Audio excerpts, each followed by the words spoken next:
Olá, companheirada! Sejam todas e todos muito bem-vindos a mais um Pod 13, o podcast do PT da Bahia. Eu sou Rafaela Cruz, secretária de comunicação aqui do PT Bahia. Estou no lugar do presidente Éden Valadares hoje, excepcionalmente, por conta de um compromisso médico, mas não se preocupem não, que no próximo programa ele estará de volta.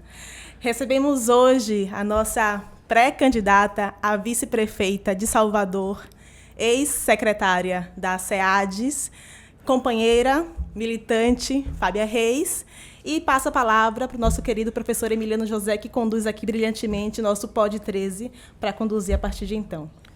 Mais um Pod 13. Nós já nos acostumamos aqui com o Pod 13, criação do nosso presidente Éden Valadares, da nossa direção, de Rafaela, que dirige a nossa área de comunicação do PT e está aqui conosco hoje. E a alegria enorme de receber aqui Fábia Reis, que é uma jovem militante e velha militante ao mesmo tempo, porque começou muito cedo, né?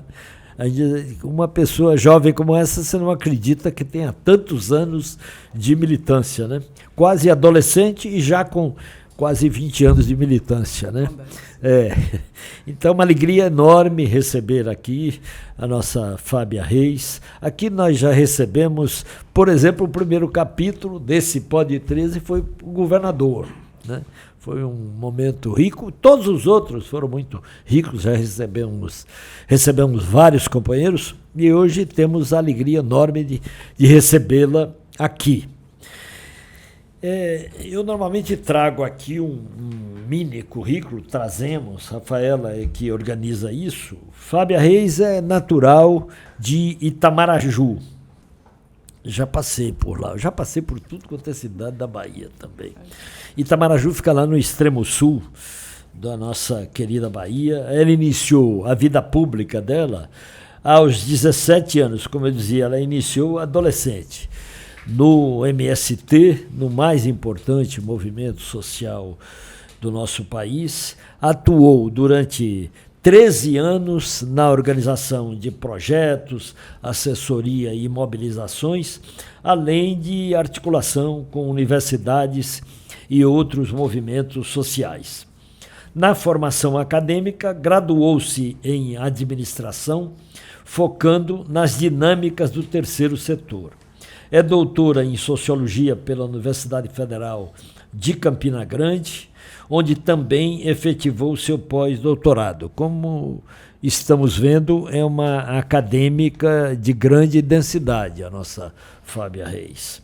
Na gestão pública, já passou pelas secretarias estaduais de Desenvolvimento Social e Combate à Pobreza e de Políticas para as Mulheres. Assumiu em 2016 a titularidade da Secretaria de Promoção da Igualdade Racial, dirigindo a pasta até 2022. Em 2023, assumiu a titularidade da Secretaria de Assistência e Desenvolvimento Social, uma pasta criada pelo governador Jerônimo Rodrigues, com a missão de contribuir e incidir na redução das desigualdades e na garantia de direitos, principalmente dos grupos mais vulneráveis. Recentemente, se desincompatibilizou, uma atitude corajosa e que mostra o espírito dela em relação à nossa vida política,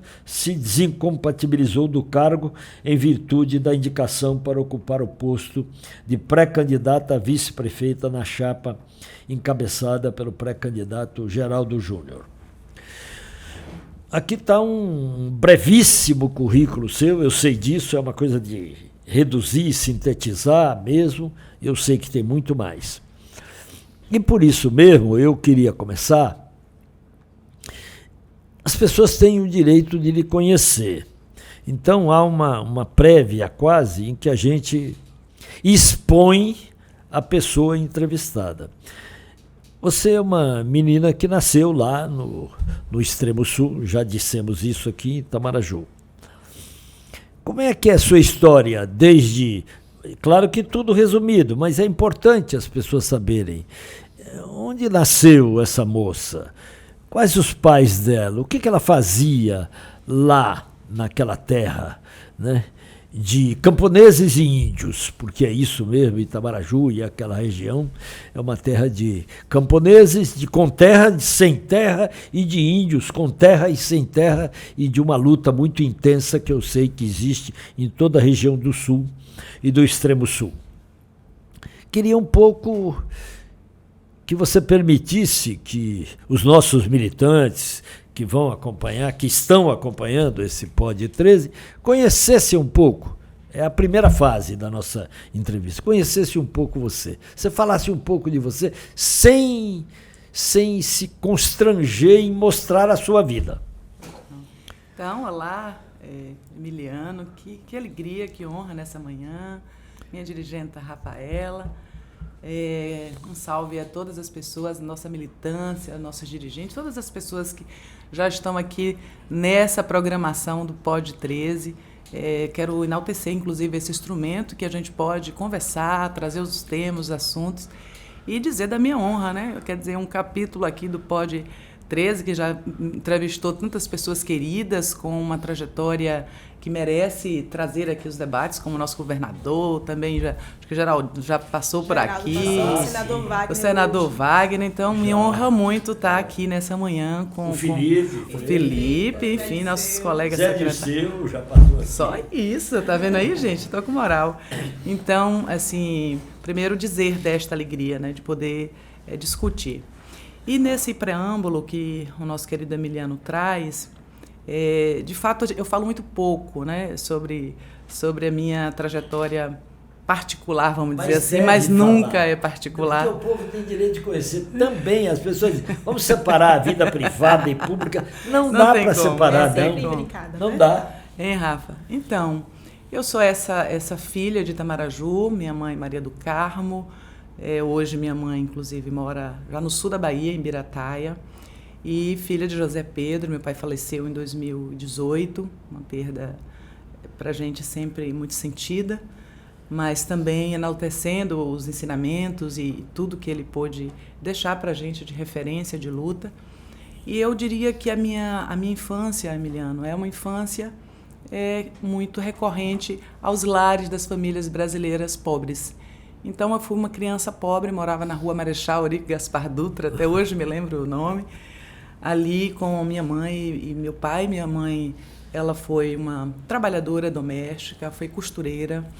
Depois, ela lutou e conseguiu um posto numa terceirizada do Banco do Nordeste. Nunca esqueço isso. Nós temos, hoje, meu irmão mais velho, Jovenilton, minha irmã mais velha do que eu, Flávia, depois sou eu, Jamaica e Josiane. Somos uma família de 5 irmãos. 5 irmãos. Hoje então eu já tenho aí uns 15 sobrinhos. Pois é. Já sou tia-avó. Pois é, que maravilha. Então, é esse núcleo familiar que lutou muito, que estudei a vida toda ali nas escolas. Me lembro bem, minha primeira escola, a Escola Municipal Rui Barbosa. E a primeira escola a gente nunca esquece. Nunca esquece. Ali a primeira socialização com os nossos colegas. Então, foi uma família como muitas do Brasil, que lutam. Meu pai começou como um servente de pedreiro. Originalmente eles são do sul da Bahia, daquela região ali de Gandu, de Birataia, e foram para Itamaraju, porque tinha um irmão dele lá. Enfim, nesse percurso a gente foi, como essa família também, socializado de maneira, numa educação bastante, eu diria, encorajando ao trabalho, encorajando a disciplina. Minha mãe precisava trabalhar fora, não tinha grandes recursos para termos alguém que pudesse complementar, então a gente foi socializado para que uns cuidassem dos outros. Então eu fui uma jovem que cozinhei, aí eu aprendi a cozinhar com 11 anos de idade, coitado do meu pai, teve que comer ali os... Mas hoje você cozinha bem. Hoje eu cozinho muito bem. É uma chefe. Não diria uma chefe, mas... então eles lutaram muito, trabalharam. E eu, na minha adolescência, eu penso que o esporte na minha cidade foi algo que foi importante para a minha socialização de encorajamento, de disciplina, de determinação. Qual? Voleibol. Eu entrei eu entrei na seleção ali de Itamaraju, éramos obviamente sem nenhum apoio, então eu era conhecida como a jogadora de vôlei da cidade, porque a gente ficava de quadra em quadra, a gente disputava um campeonato ali, dos Jogos Abertos do Interior, e a gente pôde ter algumas medalhas, e um dos meus sonhos, talvez vocês me perguntem isso, antes era ser jogadora de voleibol. Acho que faltou patrocínio, eu era uma boa jogadora, é verdade. Mas, assim, dessa incidência nesse preâmbulo ainda, então, estudando ali, né, eu acho que tem um capítulo que, quando Fábia hoje, né, do alto dos meus 50 anos, não sou tão jovem assim, não. Você tem 50 anos? Você foi muito generoso. Inacreditável. Muito generoso, então... Você não tem jeito, não tem mesmo, aí não é nenhuma boa vontade, não. Você não parece que tem 50 anos. Tenho 50 anos. Impressionante. Então, quando eu olho... É uma revelação. É uma revelação aqui, tá vendo? 50 anos. Então, quando eu olho para a menina Fábia, tem sempre algo assim que eu valorizo muito, e foi uma inconsciência de quase como, mais uma vez, essa recorrência que nós temos, o valor do trabalho, do estudo como sendo uma porta possível para quem é muito pobre, a educação. E minha mãe sempre fazia... Sempre escola pública? Sempre escola pública, né? Até, e eu entro nesse capítulo ao chegar em Salvador. Então, minha mãe não tinha hoje a condição, pela construção das políticas públicas, né, a vaga universal que toda criança na escola tinha uma limitação. Então, minha mãe acordava muito cedo para ir garantir essa vaga, às 4 da manhã. E no processo, ela tendo que trabalhar, meu pai também, ela não precisava me mandar estudar. Porque, para mim, aquele ato dela de sacrifício de acordar mais cedo, Rafa, ir para o trabalho, que é o que muitas mães fazem, né, pelas suas famílias, já era o suficiente para me incentivar. Então, eu era da brincadeira, eu tinha minha turma, né, eu fui uma criança que a pobreza não me tirou a alegria, a gente fazia nossas brincadeiras, participava das coisas. Então, essa é uma memória que todas as vezes que eu lembro desse sacrifício, desse empenho da minha mãe, me orgulho muito dela. E sou muito grata, assim, porque... o que a gente vê hoje em outros contextos, eu olho, não tinha consciência política nenhum daquele gesto, mas tinha já uma leitura que ela estava fazendo um sacrifício que a gente precisava honrar. Então, seguida ali, sempre tive um bom desempenho nas escolas, justamente por esse convencimento e as falas subliminares que as mães falam: olha, se não estudar, não vai ser boa coisa, é o único caminho. Então, essas frases que elas atravessam as nossas memórias, nossos afetos, esteve sempre muito presente.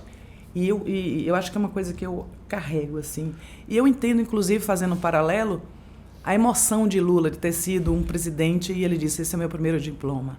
Porque para famílias hoje muito pobres, de fato, prover os seus jovens, as suas crianças de educação como esse portal para que a gente interrompa ciclos de pobreza, de opressão, é fundamental. Então, quanto mais eu me distancio, que a gente vê o percurso, eu valorizo aquele sacrifício, aquele gesto, notadamente da minha mãe, Maria do Carmo, que eu tenho um orgulho enorme.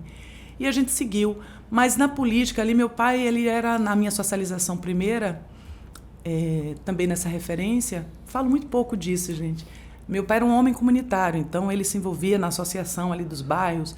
A gente tinha que construir as casas um dos outros nos mutirões. Foi assim que a gente conseguiu nossa primeira casa própria, ele se sacrificando, economizando para comprar o cimento, para comprar os blocos, enfim. Foi assim que a gente aprendeu, a gente ajudando, colocando os blocos para dentro, a areia para dentro, essas coisas que são comuns ao povo brasileiro, né? Essa grande rede.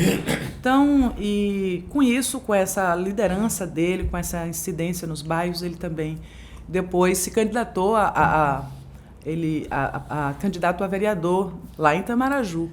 Para resumir, as primeiras campanhas, acho que muitos militantes do PT já fizeram isso, não sei se a Emiliano participou de campanhas em que a gente fazia aqueles mutirões, eram as cartolinas com os números, e a gente botava ali o número para cortar e fazer. Então, foi assim, foi na luta, em algum momento ele conseguiu vencer uma das eleições, vereador, e foi, portanto, passando também essa vivência política.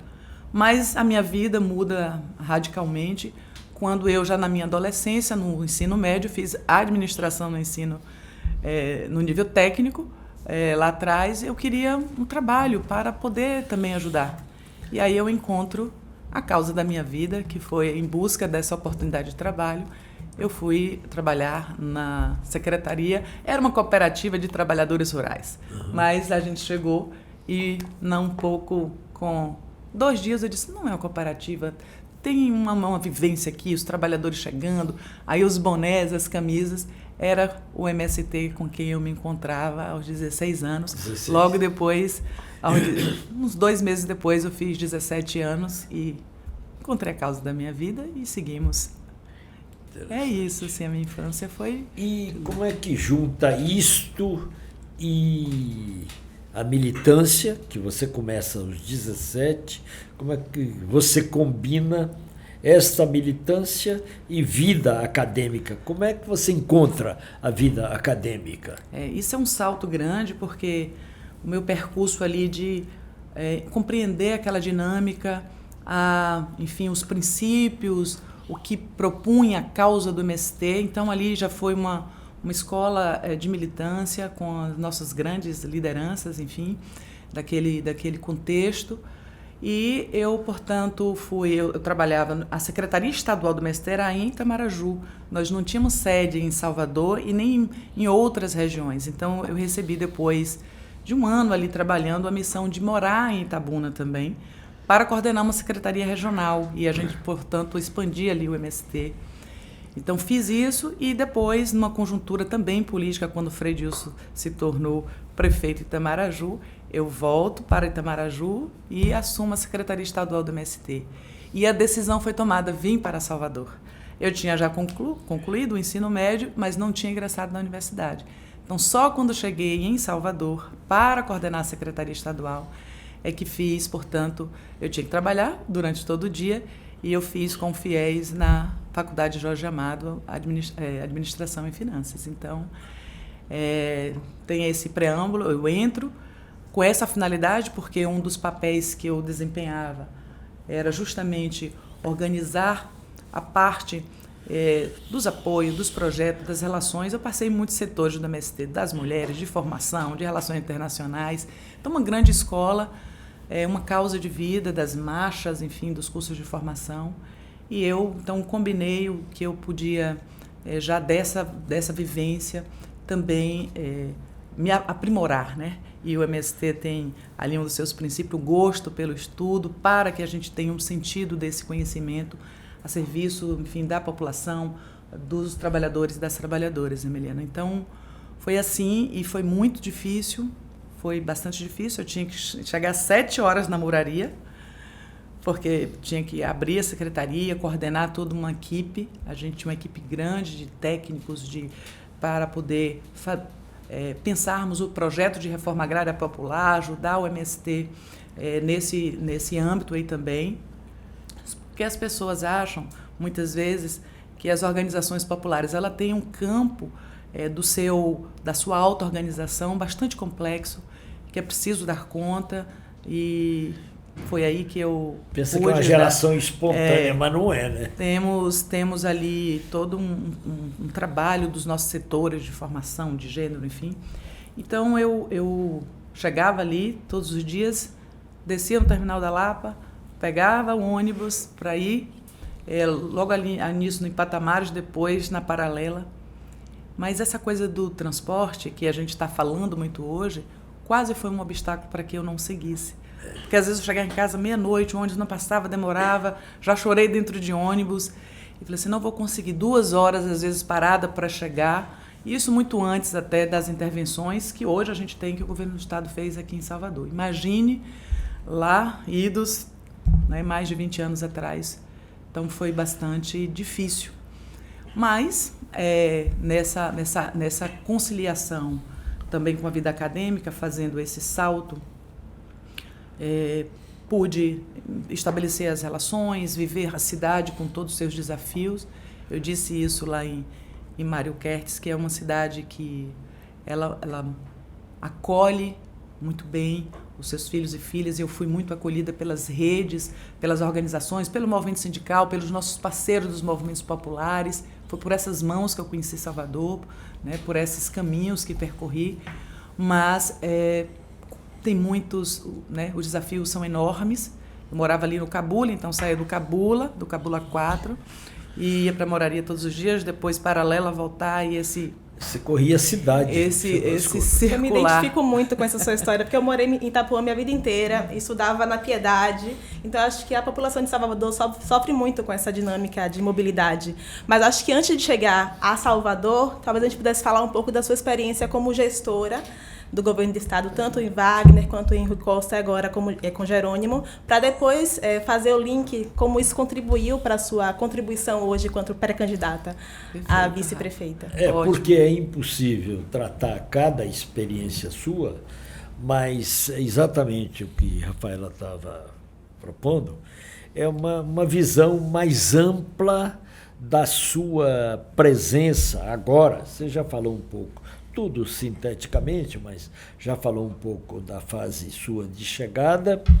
Agora, nessa chegada, sua presença no governo do estado, as políticas públicas que você teve chance de tocar e de sentir, de ver as coisas positivas, as dificuldades que não são pequenas, um pouco da sua passagem pelas políticas públicas, que tem relação direta com Salvador, inclusive, né? CEPROME, na capital de Salvador, mais negra do país, a assistência também, que Salvador acho que é uma das mais carentes nacionalmente, então acho que teve relação direta, mas ouvi de você como foi essa experiência e como isso contribui hoje para você nessa sua posição hoje de pré-candidata.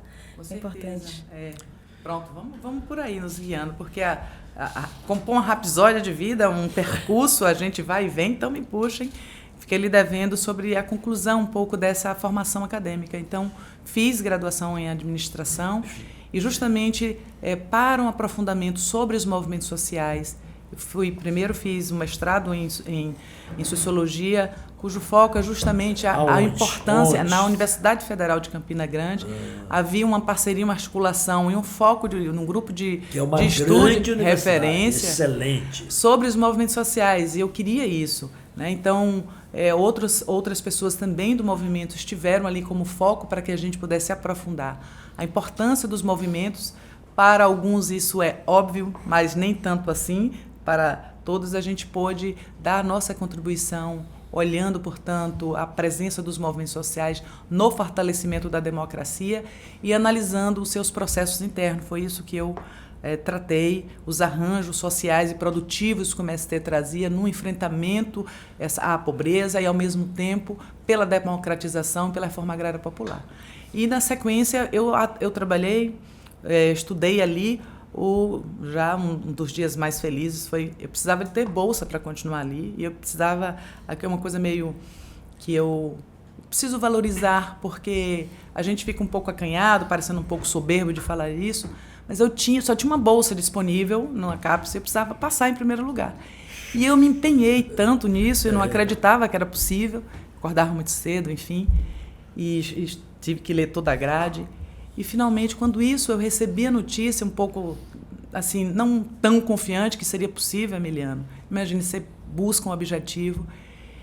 E eu falei, não se trata apenas disso, se trata de um objetivo, porque é o que vai viabilizar a minha presença, e isso deu certo, e eu pude também trabalhar a presença e a socialização de lideranças na política eleitoral, nos processos eleitorais, nos espaços de poder. Então, depois disso, eu regresso, faço o pós-doutorado, regresso, que é quando, aí agora a pergunta de vocês, porque antes de concluir o doutorado, eu tive um convite da então secretária Arani Santana, da sede, na saída do Valmir, foi ela quem assumiu a secretaria, e ela me convidou para estar ao lado. Arani Santana. Arani Santana. Certo. Arani Santana, um abraço aí para a nossa querida Arani. Grande Arani. Então, eu fui assessora de gestão e planejamento na gestão de Arani, se não me engano, 2011. Enfim, as datas ficam um pouco difusas, mas eu tive essa primeira experiência trabalhando no governo, era o nosso governador, a Wagner, e dali, então, foi 2011 quando o nosso governador acolheu a reivindicação das mulheres para a criação da Secretaria de Política para as Mulheres, porque era junto a da promoção da igualdade racial e igualdade de gênero. Então, ele separou. Lucinha foi nossa primeira secretária, um salve, a nossa dirigenta, aí nacional para a Lucinha. Eu tive um episódio muito bonito com ela, que ela estava numa solenidade com a filha Marisa, nos seios, assim, e dando de mamar. Foi na posse dela. E aí eu fiz um texto que ela disse que está num quadro na casa dela, falando da beleza deste momento, né?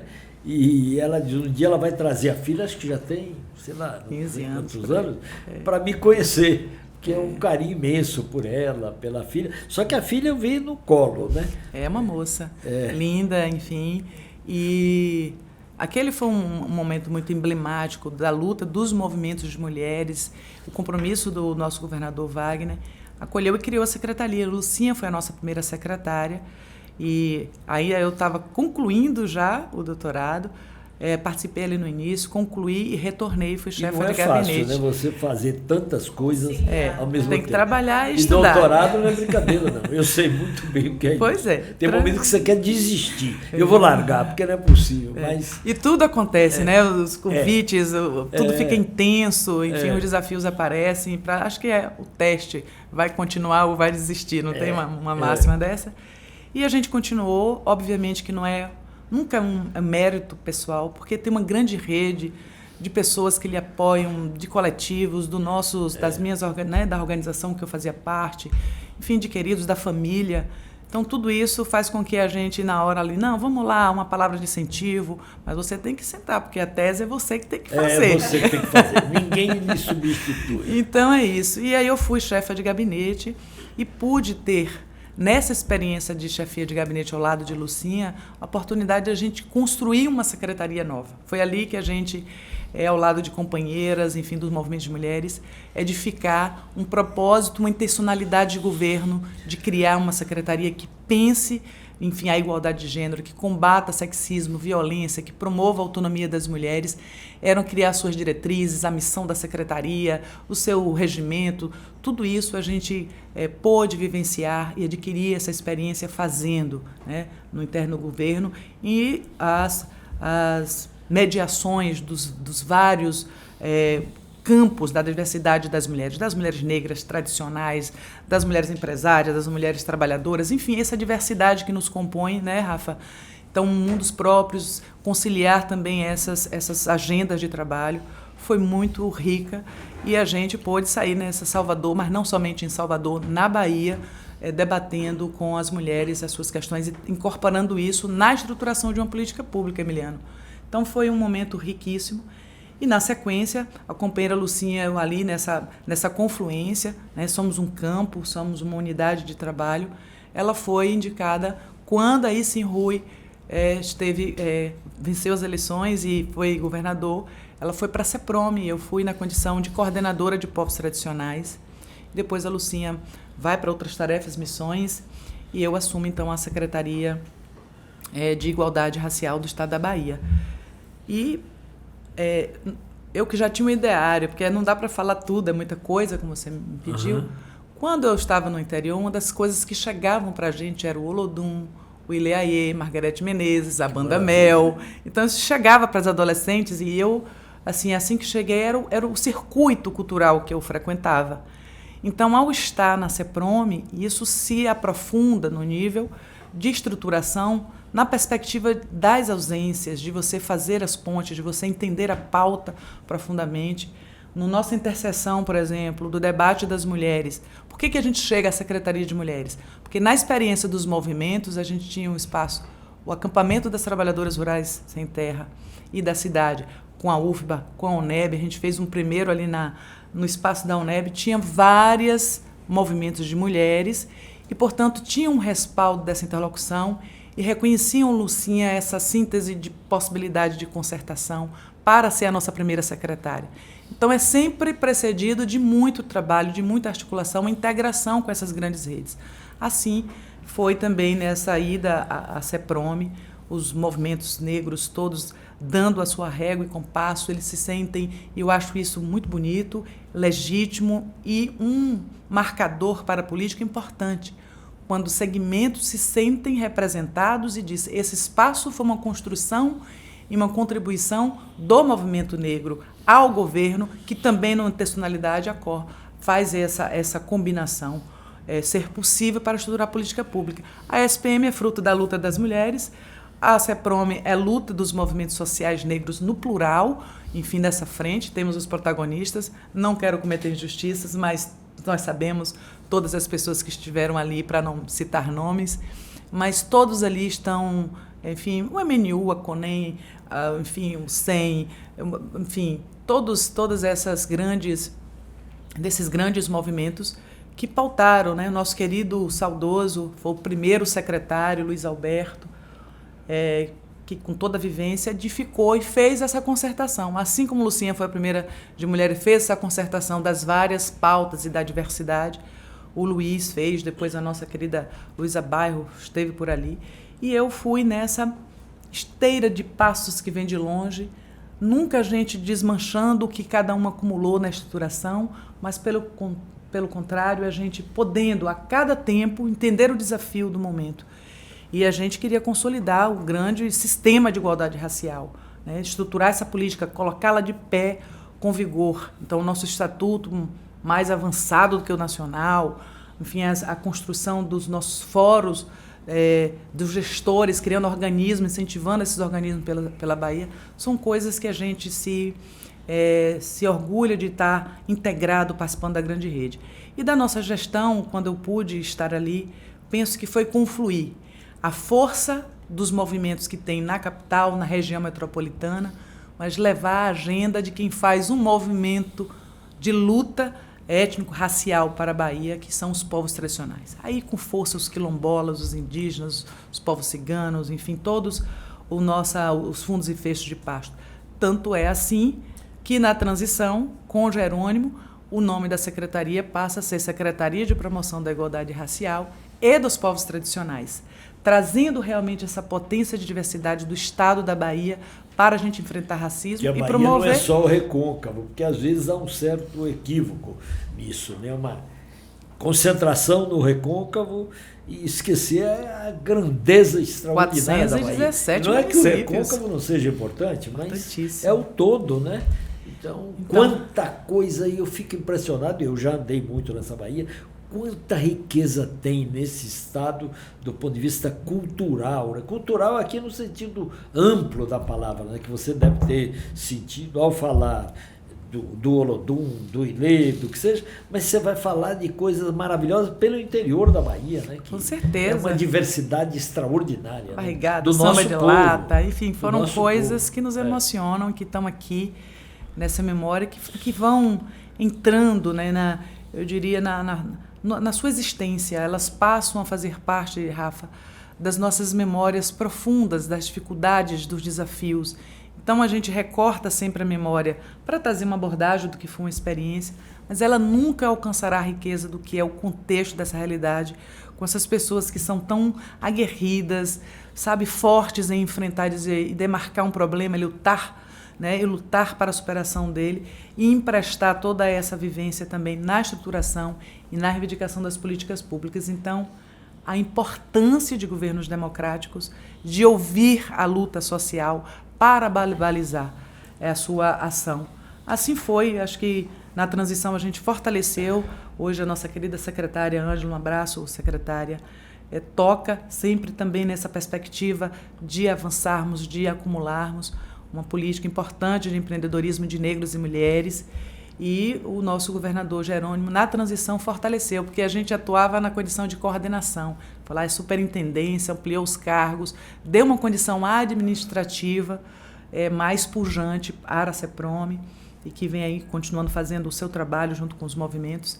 E fui na transição, eu pude ter a honra de participar também dessa elaboração, desse arranjo, a convite honroso do nosso governador Jerônimo, dessa separação, eu e o Felipe fala dessa separação consensual, como é que se chama o termo quando não é litigiosa? Tem um termo aí burocrático. Tem um termo. Mas assim, uma separação legal, consensual, em que fortalece... Continuam se amando, mas agora separados.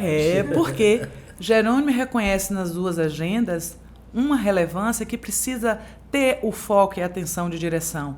Então, todo o nosso sistema de justiça, de direitos humanos, esse diálogo forte que precisa ter com a prioridade, com a expertise que o nosso secretário hoje já apasta, mas a concepção do arranjo organizacional. Assim como a assistência e o desenvolvimento social precisa ter esse foco, considerando o perfil do nosso Estado, de pessoas ainda numa linha da pobreza e que precisamos pensar esses desafios. Então, foi esse o percurso aí da gestão que eu pude tanto compreender das dinâmicas da estruturação da política pública, mas eu diria que para o gestor Emiliano, Rafa, todos vocês, é sempre essa escuta atenta à diretriz e o marco da democracia e entender que, da diversidade dos públicos, se ser gestor é fazer escolhas todos os dias, é escolher por onde começar. E a gente não pode ter dúvida que o nosso querido Lula, nosso professor, a gente precisa começar pelos mais pobres, pelas pessoas que demandam que o Estado tenha uma ação para que ela tenha a sua vida, direitos assegurados e uma condição de vida digna. Isso é fundamental para balizar qualquer caminho. Então Como vamos... Só uma parte, professor. Como tem sido esse processo de escuta em Salvador, né? Vocês lançaram o Pensar Salvador na Liberdade, não é isso? Passaram pela Ribeira também, no Cabula ontem. Então, você traz esse processo de escuta das lutas sociais. Como tem sido isso especificamente em Salvador agora? Mas guarde agora a pergunta de Rafa, nós estamos fazendo um corte agora. Paramos, porque não dá tempo, senão nós vamos passar o dia aqui. Você tem uma história muito rica, apesar de muito jovem, mas tem uma história riquíssima. Então, agora é um corte. A minha pergunta, depois você segue para responder o que Rafa perguntou. Como é esse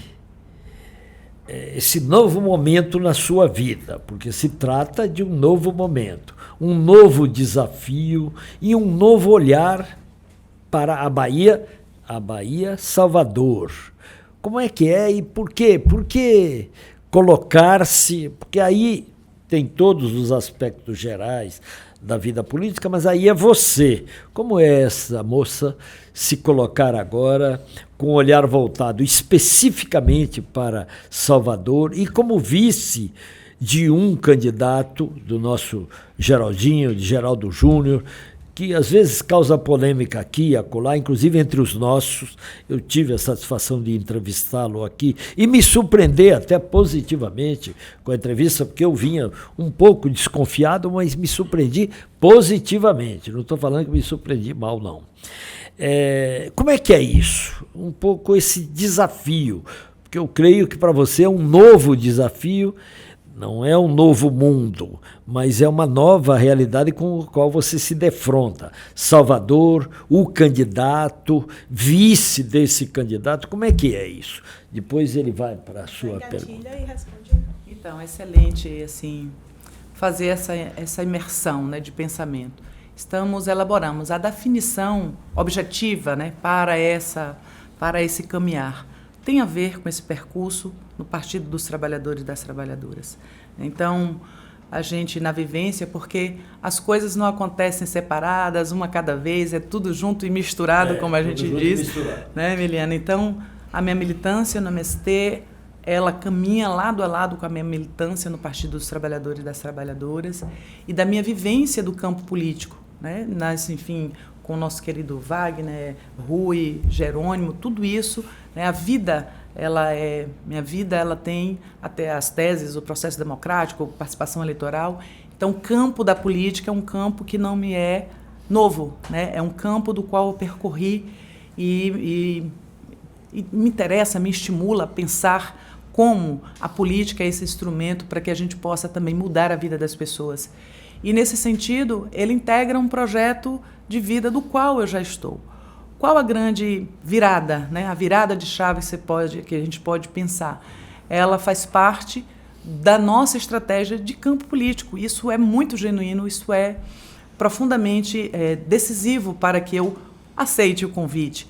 Mas eu estou inserida nessa dinâmica e nessas conversações. Então, quando o Partido dos Trabalhadores das trabalhadoras tomam uma decisão, superado aquela primeira fase que foi chegar ao entendimento da unidade e construir com a MDB, de que nós estaremos na vice, para mim é missão dada, missão cumprida. Eu sou essa militante à disposição das nossas tarefas coletivas.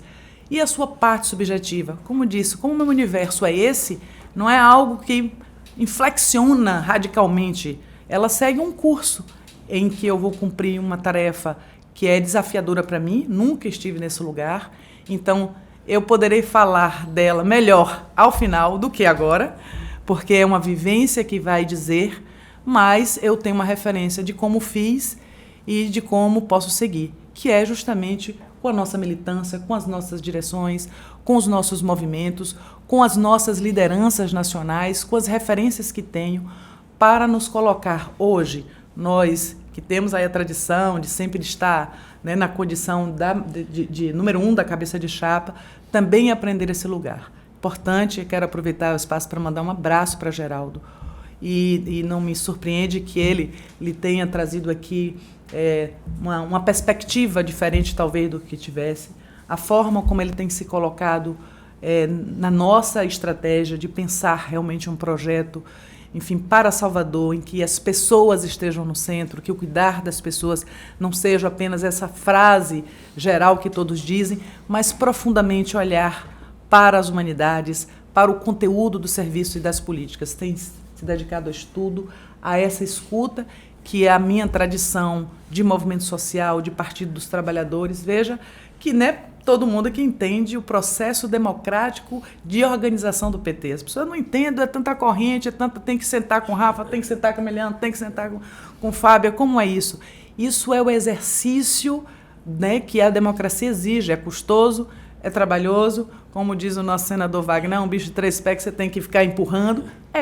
Mas a gente hoje, nessa condição, ao lado de Geraldo, ele tem tido essa tranquilidade de entender que nós temos um modo próprio e nós aqui, nessa pactuação, nessa definição, honrar.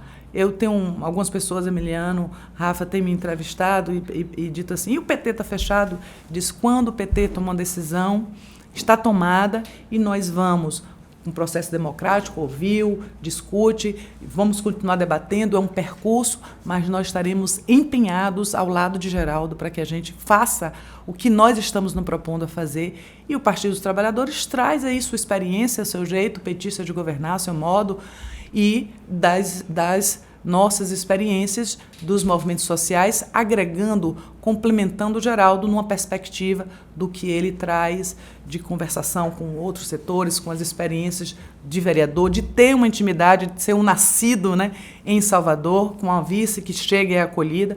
Então, a gente vai se complementar. Então, estou muito, eu não diria tranquila, mas eu estou ali estimulada e confiante nessa grande rede. É o que me faz hoje dizer assim, vamos com alegria, vamos com o que a gente pode ter de melhor, que é com a nossa militância, que é com a forma de valorização dos processos democráticos que a gente aprendeu. Bom, então me fale um pouquinho agora, e prosseguindo na linha do que Rafaela colocou, me fale um pouquinho do enigma Salvador. O que é, então, para você, Salvador, essa belíssima e desigual cidade, essa linda cidade de praias e cidade do cimento, hoje que eu chamo. É uma cidade do cimento, é a cidade provavelmente que tem o maior número de viadutos do mundo, pelo que eu sei. Estou brincando um pouco, mas eu não concebo uma cidade com tanto cimento e tirando de um lugar para ir para o mesmo lugar. É uma configuração, eu não sou especialista na área arquitetônica de uma cidade ou urbanística, mas eu fico impressionado e muito mal impressionado com esse volume de cimento na cidade, com obras, esse do VLT, que eu não vejo a utilidade efetiva, e a desigualdade profunda dessa cidade, melhorada, como você já disse, com a intervenção do governo do estado, com o metrô que hoje possibilita as pessoas saírem lá de Itapuã num instante estar aqui na cidade, né, porque era muito difícil tudo. Estou falando de tudo, de ligar, conseguir o governo do estado ligar a orla com a outra orla do subúrbio, que eram duas cidades isoladas. Enfim, que o enigma Salvador para você, que você já viveu bastante nessa cidade, já domina ela, e o enigma a ser resolvido para a luta política agora. E que luta política é essa hoje aqui, você e Geraldo, nosso Geraldo, candidato a prefeito, você vice, que luta é essa hoje? É uma luta para que a gente enfrente as desigualdades históricas e as segregações históricas de Salvador. Então, uma lógica de pensar Salvador é sempre uma lógica em que uma parte da cidade tem acesso a lazer, à cultura, à infraestrutura boa, e o outro tem, no máximo, o acimentamento ali com uma pracinha, com um campo sintético. É isso que nós temos visto, um envelopamento absurdo, porque pensar estruturalmente, inclusive, uma cidade que é potencialmente para o turismo, para a cultura, para o nosso... não somos uma cidade industrial, como se pensou que se pudesse ser lá atrás. Agora tem os desafios da nova indústria, né? Uma indústria que você possa pensar, como a gente chama, a indústria cidadã, pensando em tecnologias diferenciadas. Então, hoje, qual é o grande debate? É a gente conseguir fazer uma cidade para todas as pessoas e que os diferentes territórios possam ter pensado, a partir das suas perspectivas, políticas de desenvolvimento sustentáveis, desenvolvendo as suas potencialidades. Então, quando a gente vai ouvir, Rafa, voltando à sua pergunta, como é que tem sido esse trânsito, esse pensar Salvador? É ouvir realmente essas pessoas que acessam os postos de saúde, como é que elas têm sido o serviço, como é que elas têm sido atendidas. As pessoas que precisam e que procuram um CRAS, salvo o empenho e a dedicação de todos os trabalhadores e trabalhadoras do SUAS, porque eu diria que é a militância dessas pessoas que ainda faz funcionar alguma coisa, mas as condições delas mesmas, ou deles de trabalho, são terríveis, Emiliano. Então, o déficit, por exemplo, de CRAS de Salvador é mais de 80 para o número de famílias inscritas no Cade Único, que são 1.082.000 pessoas dos 2,4, e que demandam algum tipo de serviço. No Bolsa Família são 600.000 pessoas e que precisam desse acompanhamento, porque o programa Bolsa Família, quando o nosso governador, fazendo um parênteses para falar disso, para a gente ter uma ideia de número, quantas pessoas estão ali no perfil de estarem no Cade Único e que estão, portanto, dentro do perfil de vulnerabilidade, que recebem o Bolsa Família. 600.000 pessoas. Essas pessoas... Em Salvador. Essas pessoas precisam ser acolhidas no CRAS para acessar outros serviços de educação, de saúde, de acompanhamento das mulheres que estão grávidas. E a rede de equipamentos que nós temos em Salvador, todo mundo sabe, Salvador tem uma descobertura de creche absurda. Então, tem bairros que não tem. Aí funciona as comunitárias, que um salve para as creches comunitárias, que muitas vezes tem que dar conta desse cuidado com R$ 82. E nem sempre essas creches comunitárias têm a condição de trabalhar com as equipes referenciadas, dando aqui a sua finalidade. Então, você desloca uma atribuição, ao invés de construir os equipamentos potentes ali que cria a rede, para dar condição, primeiro, das crianças poderem estar nessa fase de desenvolvimento, um atendimento, um acolhimento para o seu desenvolvimento psíquico, sensorial, enfim, as habilidades que as crianças aprendem, e o outro, criar essa rede para que as mulheres possam estudar, trabalhar, enfim, isso há um déficit. Então, veja, vai desde a concepção de priorizar partes das cidades com projetos que, enfim, embelezam, fica bonito, a gente acha isso importante, é um dever, claro que achamos, mas isso não pode ser só por uma parte, isso precisa ser para toda a cidade. Segundo, o conteúdo dos serviços e das políticas, que aí sim confere dignidade às pessoas. As pessoas não podem chegar no posto e dizer, não, o médico vai atender hoje 30, e você tem uma filha de 200, e esses 30 vão ser agendados para depois. Chegar num CRAS e você não ter o seu auxílio funeral, quando uma família perde alguém, você não ter um auxílio nascimento como uma família vulnerável, porque não é a perspectiva do assistencialismo, tem que ser na perspectiva da assistência, que é um direito.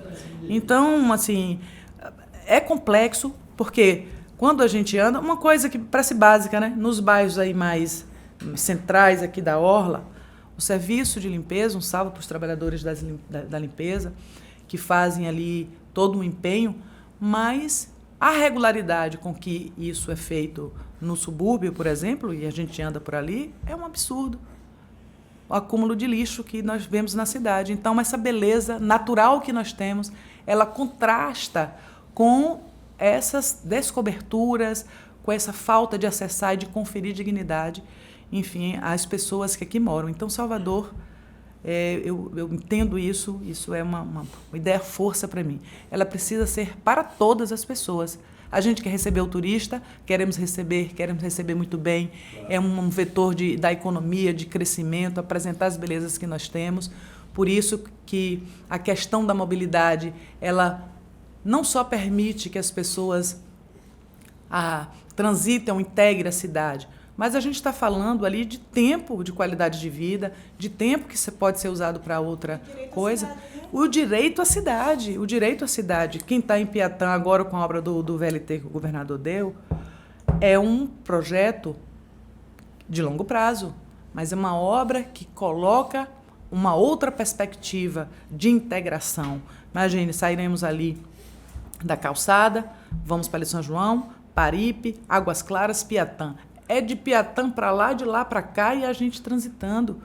E todo aquele trecho, tanto do trecho 1, trecho 2 e trecho 3 que mencionei agora, o investimento de 4,6 bilhões, com 34 paradas, o estímulo para que a gente incentive toda a rede da economia dali, com os restaurantes, com os hotéis, com as economias criativas e as economias populares que estão ali naqueles, né, no entorno de todo esse tramo. Então, é pensar realmente a geração de renda, de emprego. Salvador é 14%, é mais alto do que a média de todas as capitais do Brasil. Então, é preciso pensar dentro da nossa vocação e a partir dessa percepção, geração de emprego e renda, qualificação e aprimoramento dos serviços e permitir uma cidade para todas as pessoas.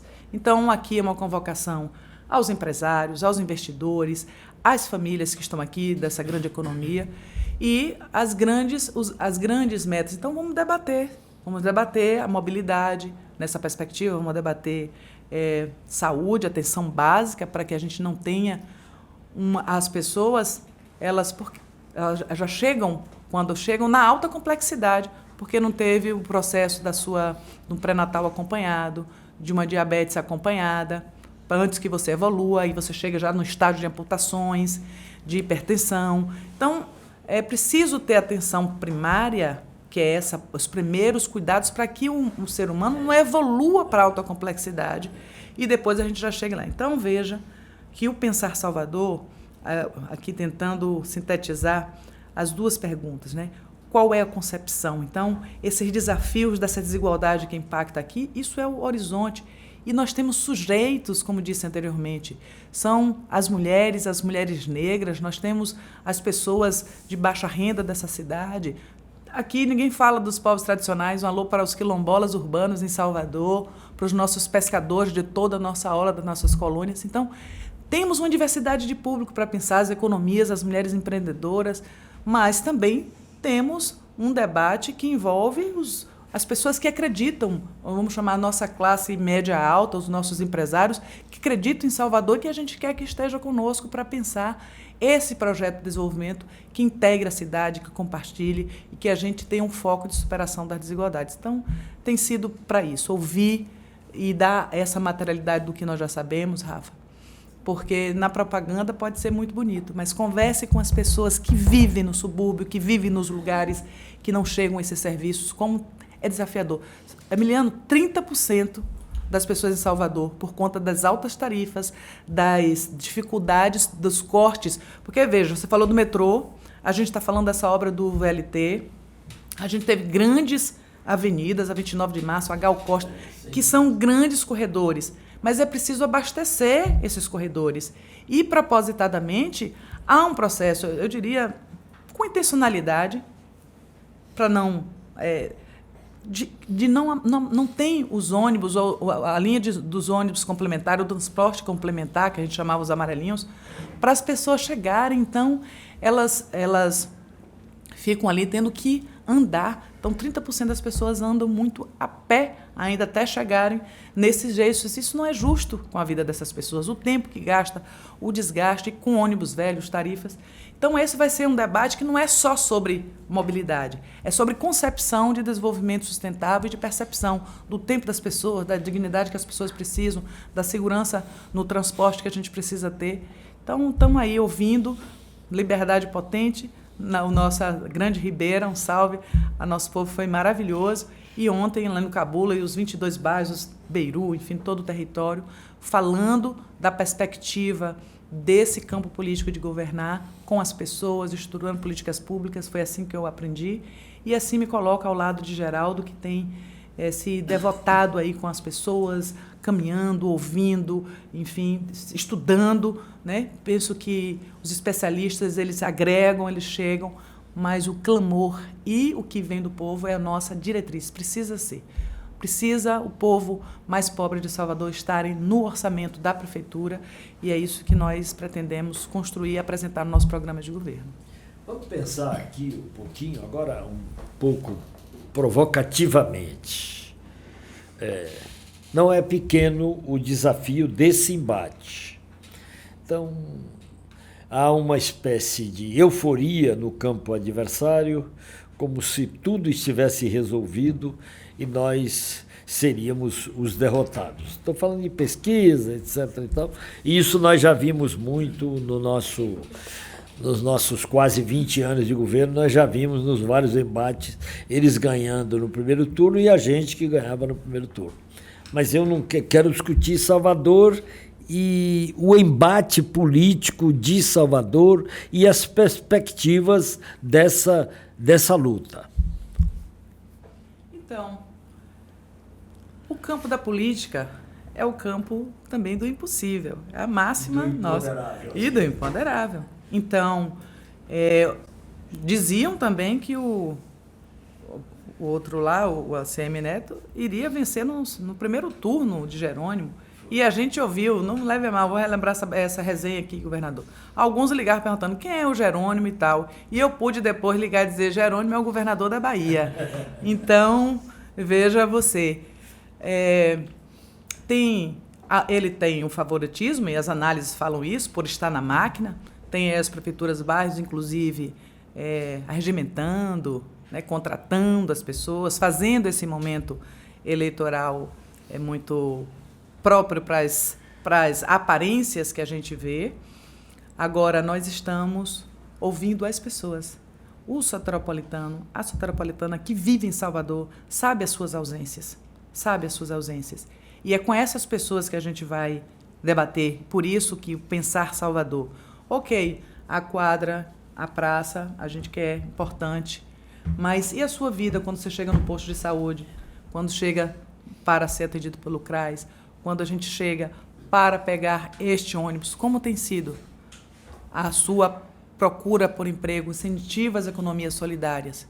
Do que muda a sua vida? Preciso pensar. Então, é isso que a gente quer fazer, Emiliano. E nosso propósito não é dar ouvidos a quem está de salto alto e dizer que já ganhou. Porque num processo da política, ela serve para animar a reflexão, para levar a consciência da população de como também ela entra em certas narrativas, em certos engodos, e que daqui a pouco sua vida não vai mudar efetivamente. E apresentar uma proposta à luz do que nós temos experimentado com o compromisso do governo Lula com os mais pobres. É desse campo. E aí fica a máxima. Não, mas é bom a competição. É bom uma competição entre a prefeitura e o governo. Não, nós buscamos a experiência da parceria, porque nós podemos e nós temos transformações estruturantes que a gente precisa de toda a ajuda. Então, se você tiver um cenário de convergência em que pense nos mais pobres, esse é o ponto. Porque aí você tem uma ação do governo federal, do presidente Lula, reestruturando os programas, enfim, as ações, com PAC Seleção, vão ter projetos e processos aqui direto para Salvador, e você tem o governo do estado fazendo todo o esforço e o outro priorizando parte da cidade.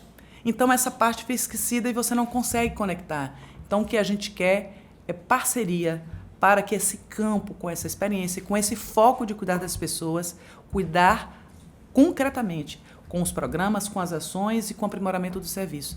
É isso, nós vamos fazer esse debate e já diria um provérbio aí, né, uma frase importante para a gente se animar. Num processo, eu nunca perco. Ou a gente aprende ou a gente ganha. É assim. E vai ganhar. Eu cito um exemplo para falar dessa junção de experiências e de presença do governo do Estado e presença do governo federal. Mas aí, no caso do governo do Estado, eu estive ontem, eu estou com os braços até muito doloridos aqui, eu estive ontem no Hospital Couto Maia pela primeira vez. Eu fiquei impressionado com a grandeza daquele hospital, ali nas Cajazeiras, né? Com a grandeza, mas a grandeza não é nada quando não tem gente dentro. E com o atendimento, muito melhor que a área privada. Eu estou dizendo como experiência de quem está lidando com problemas sérios de saúde na minha casa, da minha mulher, com câncer e tudo. Eu estou vendo o sistema de saúde, área privada e área pública. O tratamento no Couto Maia é algo, eu nunca digo de primeiro mundo, é algo do Brasil, do governo Jerônimo agora, ou dos nossos governos. Eu disse às pessoas lá que nos atenderam, vocês são especiais. Aí a menina até disse, teve o atendente primeiro, teve uma segunda que aí fez uma perguntas e disse, fez o retrato vacinal nosso, que eu nem tinha tudo arrumado, ela arrumou, olha, você vai tomar essa, não, você tomou essa aqui na área privada, vai tomar mais, a segunda você toma aqui. Fez assim, eu tomei 4, minha mulher tomou 6, ela fez toda, eu falei, mas seu atendimento foi excepcional, ela diz, eu faço minha obrigação. Eu digo, mas não tem muita gente que pensa assim, não. Depois fomos para tomar as vacinas, as pessoas atenderam com cuidado danado. Eu tenho andado na área de saúde e brigado para dizer, olha, às vezes mais importante que o médico é aquele trabalhador ali da ponta. Já tive brigas enormes na relação com o atendimento da minha mulher. E lá eu recebi um atendimento, sempre digo, não diga de primeiro mundo, porque eu vejo muita gente do primeiro mundo vir se tratar aqui no Brasil. Não é pouca gente. E aqui na Bahia, inclusive, eu conheço várias pessoas que estão em Portugal dizendo, mas eu viaja, pega o avião, vem para cá para se tratar aqui, porque lá é muito mais caro.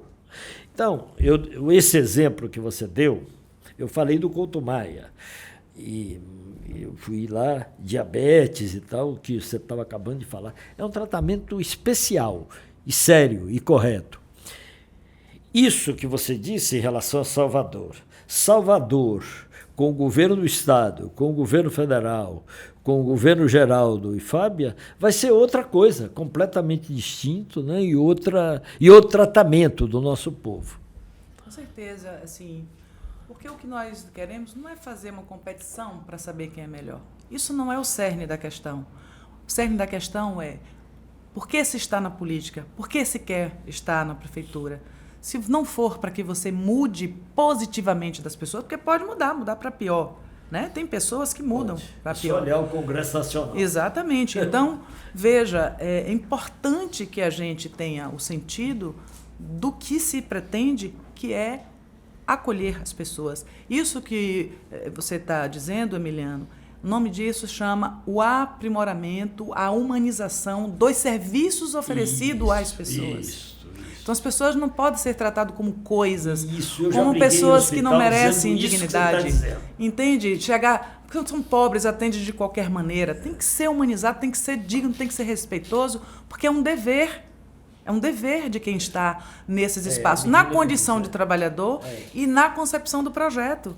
Então, assim, todo esse trabalho, e por isso que eu digo, é um processo de um campo. Veja a pavimentação que o nosso querido Jacques Wagner, estabelecendo inclusive uma outra forma de diálogo, de compreensão do servidor, do tratamento às pessoas, um processo de democratização respeitoso, a forma de pensar a logística, a abrangência do que são as nossas escolas de tempo integral não devem nada à escola particular nenhuma, com todo respeito também à rede privada que faz o seu trabalho, complementa o ensino, mas quem está na escola pública são as famílias pobres. É isso mesmo. São as famílias pobres e esses alunos precisam. E hoje nossas escolas de tempo integral, quero mandar tanto um salve à secretária Roberta como a da Saúde, que tem feito um trabalho extraordinário, e também a nossa querida Rovena aí, nossas companheiras de luta, porque, veja, Vila Canária,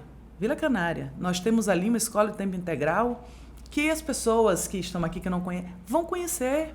Eu sugiro que vão ali. Piscina, teatro, o nosso auditório maravilhoso, uma biblioteca excepcional, salas climatizadas, acesso à internet, espaço para a prática esportiva, que é tão importante, né? Eu poderia estar hoje me aposentando do vôlei, mas não tive o incentivo, né, adequado, mas é sobre isso. Então, é o conteúdo que você vai do processo da educação, da proposta de saúde, da concepção de pensar uma cidade, pensar os seus impactos ambientais. Nós estamos vendo aí todas as mudanças climáticas. Salvador, o processo ali também na Cidade Baixa, de macrodenagem, próximo ali ao Hospital da Mulher, que nós estamos desenvolvendo, porque alaga. Então, esse acimentamento, que às vezes parece, não, mas tirou o esgoto e botou o acimentamento, é uma aparência momentânea, porque depois você vai ficar lá com um balde tirando a água da porta que elevou, porque você não pensou isso estruturalmente. Então, com parceria, cada um na sua atribuição, o governo federal tem uma atribuição, um volume de recursos, o valor de investimento, o governo do estado e o município também. Mas se é possível você estabelecer parcerias para dar alavancagem, para você poder ter essa possibilidade. Aí tem que ter disposição para apresentar projetos, buscar recursos para que a gente conduza essa Salvador inovadora, uma Salvador para todas as pessoas integrada, tendo no foco aí, do centro da nossa atenção, as pessoas. As pessoas, os espaços são pensados a partir de conferir dignidade e condições melhores de viver nessa cidade para as pessoas. É assim que se deve, na minha humilde leitura, focar a nossa ideia, força de pensamento de como fazer um projeto para governar Salvador. Maravilha. Nós já mostramos que dá para ser diferente no Brasil, né, nacionalmente, aqui na Bahia também, e agora chegou a hora de Salvador. Estamos caminhando aqui para o final, professor Emiliano e Fábia, já passamos de 1 hora aqui de programa, passou rápido. Passava o dia com Fábia, que é muita coisa. Pois é, foi um prazer dividir esse programa com o senhor, professor, uma satisfação muito grande, e receber você, Fábia. O PT está à sua disposição para ajudar nessa tarefa, nessa missão que você recebeu com muita honra. Para mim, é um orgulho ter a figura como você, do seu quilate nesse espaço. Pode contar com o PT para essa disputa e para chegar junto aí nessa vitória, tá? E eu queria lhe fazer um pedido, que agora você se dirigisse à nossa militância, mas não só a nossa militância, ao povo de Salvador, para um recado. Qual o recado que você tem para finalizar esse encontro especial que tivemos aqui hoje? Então, primeiro, acho que agradecer e dizer da alegria de poder ter tido essa conversa aqui. Você me puxou para um lugar que você tem um filho aí bom, viu? Obrigada, Emiliane, falar dessa infância, falar dessa vida em tão pouco tempo, mas para a militância são as nossas causas coletivas. Eu sempre tenho dito, eu reforço isso. A gente sozinho é presa fácil num sistema que é tão opressor. Então, o que fica para mim são as nossas redes coletivas, as nossas capacidade de... O movimento negro usa aquilombar, mas o Partido dos Trabalhadores, estarmos aqui unificados, caminhando na nossa diferença, sendo diferente, mas sempre eu penso que o aprendizado e a gente caminhar junto nos possibilita ir mais longe. Pensa, então, para a militância é isso, mas eu queria também dizer o seguinte, dia 2... Não sei que dia nós vamos exibir os programas aí, mas nós estaremos com o nosso queridíssimo Lula, Jerônimo, Geraldo, Fábia Reis, toda a militância. Vamos, portanto, para um momento que é emblemático aos baianos. Acho que uma das celebrações cívicas, enfim, mais lindas, que é o nosso 2 de julho, da independência da Bahia e do Brasil. Estaremos lá e esperamos todas as pessoas nesse dia para que a gente, de fato, reafirme, né, esse amor que o Lula tem. Imagine, já acho que a 3ª vez do 2 de julho ele ganhou, ele tem uma gratidão, um amor por nós baianos e Salvador, e estará conosco, então, todo mundo lá. E é isso, assim, muito prazer, realmente passou bem rápido.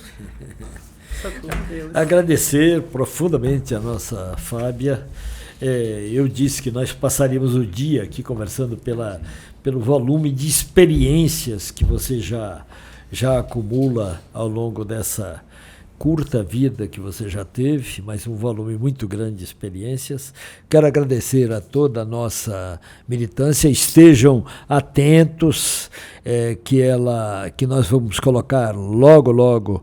Que dia que nós vamos colocar no ar? Segunda-feira, às 13 horas. Na segunda-feira, às 13 horas, a Fábia Reis estará no ar para nos dar essa aula de vida, de experiência e de conhecimento. A militância vai ser enriquecida com essa experiência, aprender com essa experiência e criar, a partir dessa experiência, outras que possam levar à frente o nosso projeto de partido, dos trabalhadores e do nosso país, para enfrentar os nossos desafios, as nossas desigualdades, sempre com a democracia.